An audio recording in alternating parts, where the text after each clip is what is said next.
Welcome, Core Kids. This is our first online lesson. Pretty cool, huh? So I am Miss Anastasia, and I'm super excited to be with you. We have been doing a lot of new things since we started in January with our Jesus Storybook Bible curriculum. We kind of renamed ourselves. We went from Rock Point Kids to now Core Kids, and we've been discussing that and what that means for us.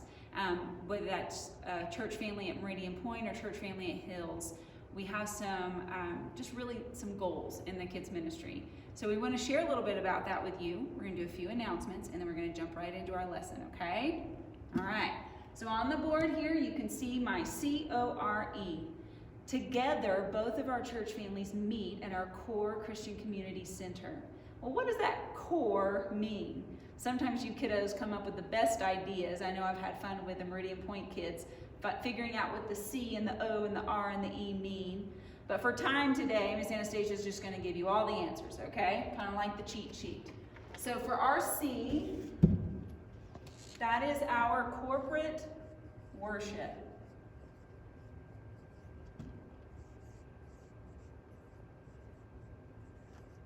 Corporate worship, friends, is when we come together to worship together.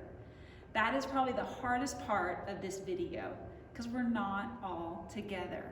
What I love, though, is that you get to be in your homes with your family. Some of you are able to grab some friends as well. What that just means, friends, is we come together however we can to worship God, to learn about Him, to encourage each other. That is what the church does.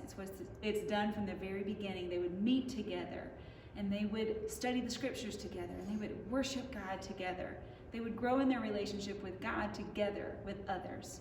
So that's what our C means. Our O is others focused. So this is where we don't just get together for us, we then begin to serve outside of ourselves, to serve others. As a core Christian community, we've done that in many different ways. One of the ways is Life Network. We as a two church families support Life Network and them helping new moms and new dads and new babies. Another way is our church plants, our church organizations in Honduras. And we have that opportunity to help them even right now, as they are also kind of being told to stay inside, that we can support them. So that is us as two church families being others focused. R is relationships.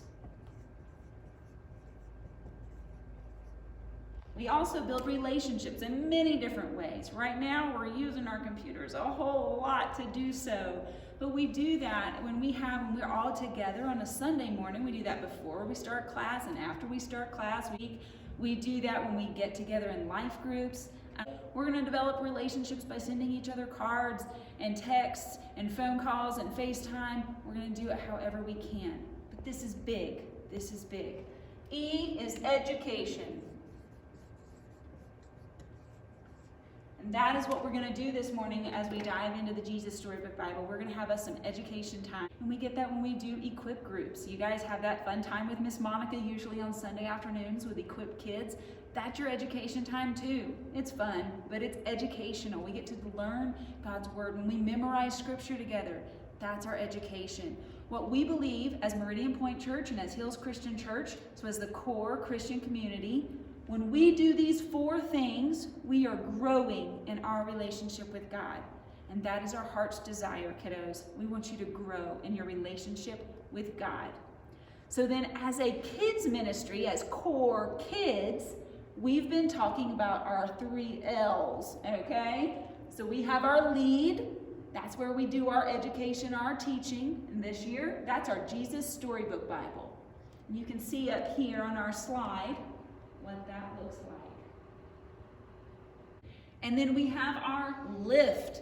This is where we disciple you guys, where we take what we have learned and we learn to walk it out. So one of the ways we do that as a core Christian community is we provide Eagle Lake Camp on location.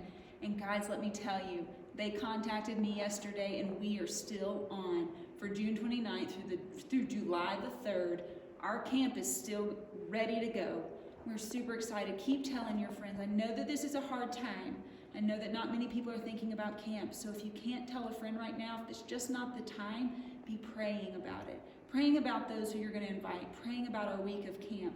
We are so excited, all right? If you have any questions, Mom and Dad can always contact Miss Anastasia. So real quick, we're going to watch a video on Eagle Lake.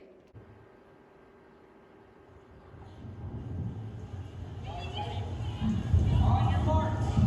Get set, go!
Hi guys. All right, so one more. We talked about lead, our lift, and now our launch. All right, this is actually one of my favorite ones too. And this is why. This is where you guys get to take what you've learned. Now you're learning to live it out. So now you go and do it. You serve. This year, we're kind of doing something with Operation Christmas Child. Have you guys heard about that? I hope so. If you haven't, an idea behind that is we're going to do shoe boxes. We're going to fill those up, and we're going to have a packing party in November where we bring all of our donations that we brought in throughout the year. So we're highlighting a different item every month, and we're going to come together and we're going to pack those shoe boxes and we're going to send them out to kiddos who don't get a lot for Christmas, and try to bring them a bit of that hope, a bit of that joy that you guys get to experience with your families. So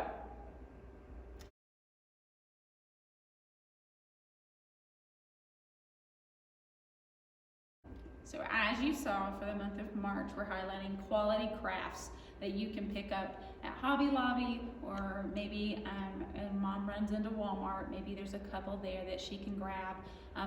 But quality crafts is just an idea. You can pick up anything at any time. I know that I was at Walmart recently and they had their gloves and hats on sale for like 75 cents. So Miss Anastasia grabbed some of those. And that's not even highlighted this month. All we're trying to do is to add a little bit each month to our stock, so that when it comes time for that packing party, we have plenty of gifts to pack our boxes with.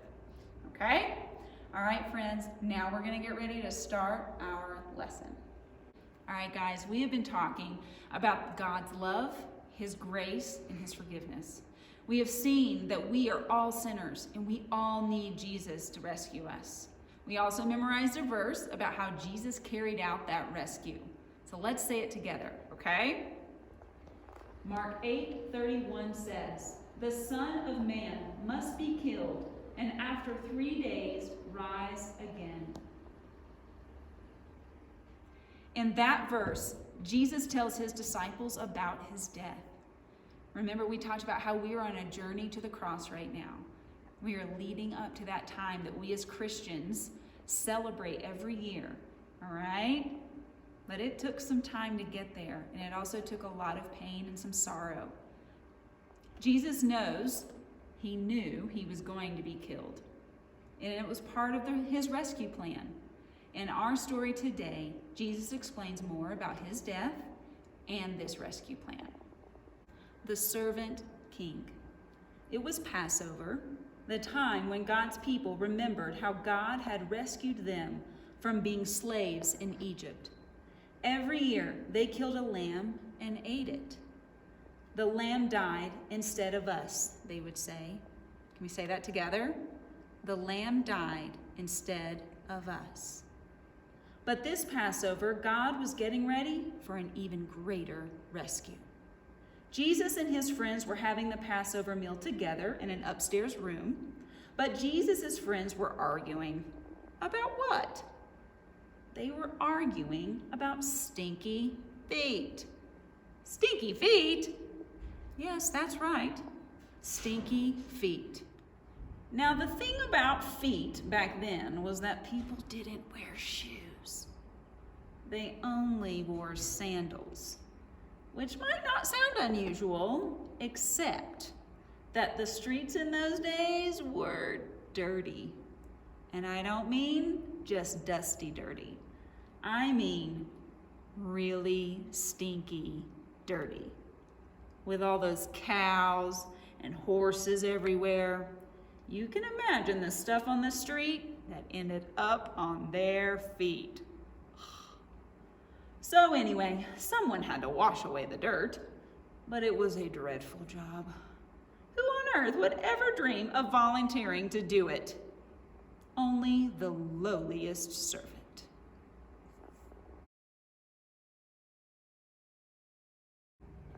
I'm not the servant, Peter said. Nor am I, said Matthew. Quietly, Jesus got up from the table, took off his robe, picked up a basin of water, knelt down, and started to wash his friend's feet. You can't, Peter said. He didn't understand about Jesus being the servant king. If you don't let me wash away the dirt, Peter, Jesus said, you cannot be close to me. Jesus knew that what people needed most was to be clean on the inside. All the dirt on their feet was nothing compared to the sin inside their hearts. Then wash me, Lord, Peter said, tears filling his eyes. All of me. One by one, Jesus washed everyone's feet. I am doing this because I love you, Jesus explained. Do this for each other.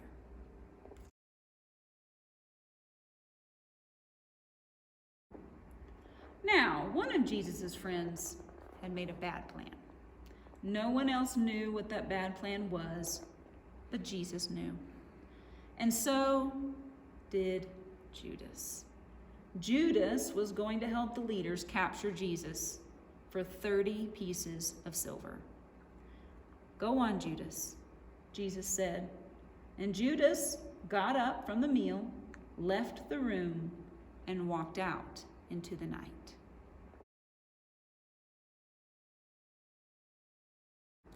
Then Jesus picked up some bread and broke it. He gave it to his friends. He picked up a cup of wine and thanked God for it. He poured it out and shared it. My body is like this bread. It will break, Jesus told them. This cup of wine is like my blood. It will pour out. But this is how God will rescue the whole world. My life will break, and God's broken world will mend. My heart will tear apart, and your hearts will be healed. Just as the Passover lamb died, so now I will die instead of you. My blood will wash away all of your sins, and you'll be clean on the inside, in your hearts. So whenever you eat and drink, remember, Jesus said, I've rescued you. Jesus knew it was nearly time for him to leave the world and go back to God. I won't be with you long, he said. You're going to be very sad, but God's helper will come. And then you'll be filled up with a forever happiness that won't ever leave. So don't be afraid. You are my friends, and I love you. Then they sang their favorite song and walked up to their favorite place, an Olive Garden.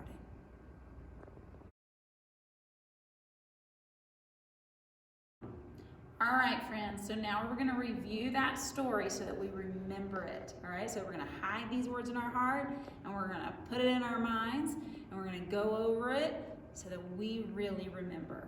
Okay, so we're going to begin with what do we know about Jesus' death from? We have 4 different boxes, and we're going to begin with feet washing. So Jesus knelt down and washed his disciples' feet. Teachers do not wash disciples' feet. It's the servant's job. Kings do not wash anyone's feet. Then why did Jesus do this? Do we know? It is because he is the servant king. All right, so we are going to write servant in our box. Before I go any further, if you would like to go grab a piece of paper and make it look like Miss Anastasia's, feel free. All right, I'll count to 10. Ready? 1, 2, 3, 4, 5, 6, 7, 8, 9, 10. Still waiting. 1, 2, 3, 4, 5. All right, if you need to pause me to go finish getting stuff, that's perfectly fine, and get caught up, okay? We're gonna carry on. Here we go. So what do we know about Jesus' death from feet washing? Well, we know that he is the servant king, all right? And from that, we are now gonna draw a crown. Oh, Miss Anastasia's not great, but here we go.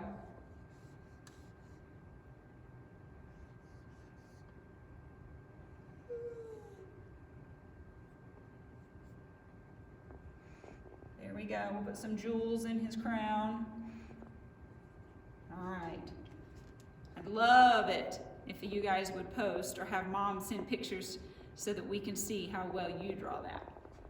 All right, next. What do we know about Jesus' death from 30 pieces of silver? Well, one of Jesus' disciples was going to help the leaders capture Jesus. Do we know his name? Do we remember? Oh, here we go. Judas. Oh dear. And what was his price?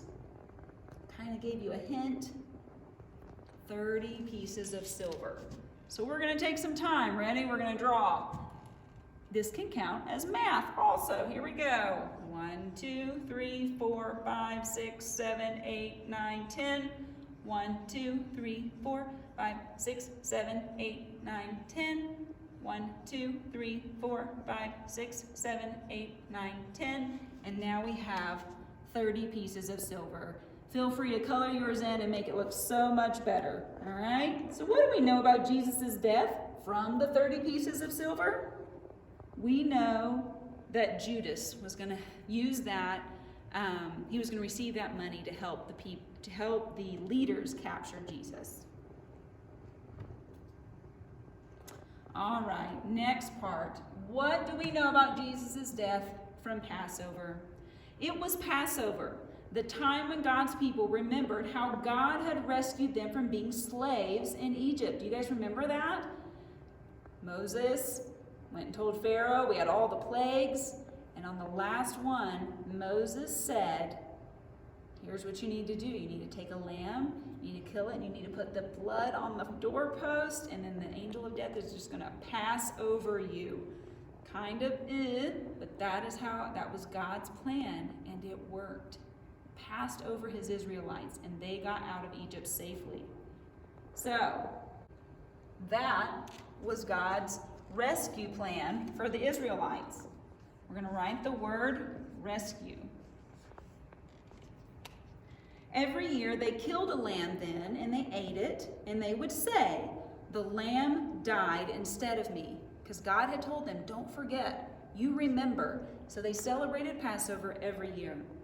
So now let's say that together. Ready, friends? The lamb died instead of me. Let's say it 2 more times together. The lamb died instead of me. 1 more time.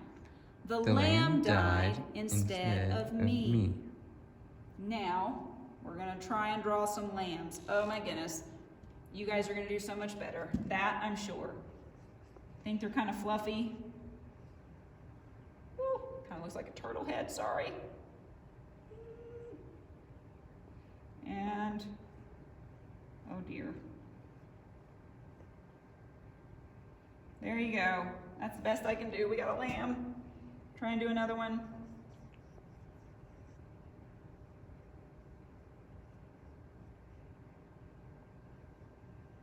Give him some ears. There we go. All right, there we go. A couple lambs for you.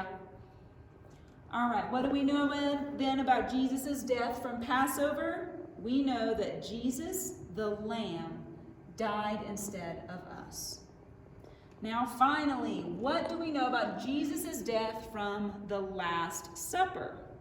Jesus had told them to do this in remembrance of me. Do you know, when was Jesus' body broken? Do we remember? On the cross. So we're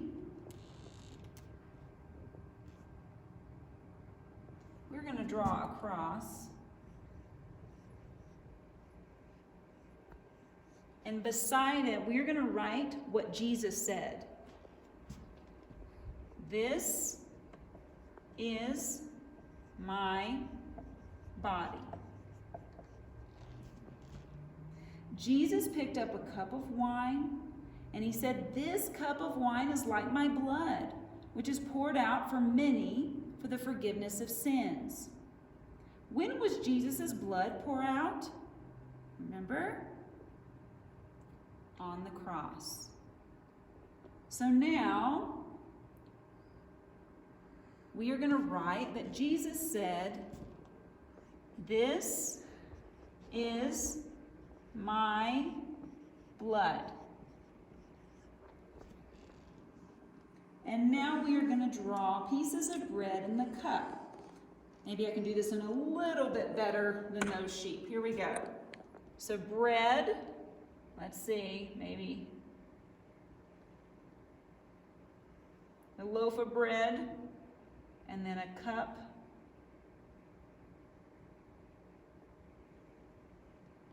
All right? And once again, we remember Jesus' body was broken and his blood was poured out on the cross. Jesus is our servant king and the Passover lamb. Remember, Jesus died instead of us. The lamb died instead of us. He knew that he would have to die to rescue us.